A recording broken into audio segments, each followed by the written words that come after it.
CM Revanth రెడ్డికి big shock తగిలింది. National Herald కేసులో సీఎం రేవంత్ రెడ్డి పేరు తెరపైకి వచ్చింది. యంగ్ ఇండియా సంస్థకు విరాళాలు ఇస్తే పదవులు ఇప్పిస్తానని రేవంత్ రెడ్డి ప్రలోభ పెట్టాడని చార్జ్ షీట్ లో ఈడీ పేర్కొన్నట్లు వార్తలు వస్తున్నాయి.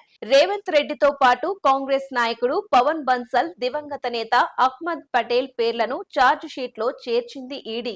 అసోసియేటెడ్ జనరల్ లిమిటెడ్ కు చెందిన 2,000 కోట్ల ఆస్తులను కాజేయడానికి కాంగ్రెస్ నాయకులు రాహుల్ గాంధీ, సోనియా గాంధీ యంగ్ ఇండియా సంస్థను ఏర్పాటు చేశారని తెలిపింది ఈడీ.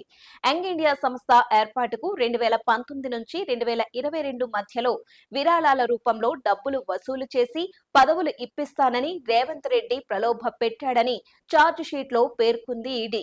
సాక్షులను విచారించిన తరువాతనే రేవంత్ రెడ్డి పేరును చార్జ్ షీట్ లో చేర్చామని, విచారణలో రేవంత్ రెడ్డి మరియు ఇతర కాంగ్రెస్ నాయకుల సూచన మేరకే విరాళాలు ఇచ్చామని సాక్షులు తెలియజేశారని స్పష్టం చేసింది ఈడీ.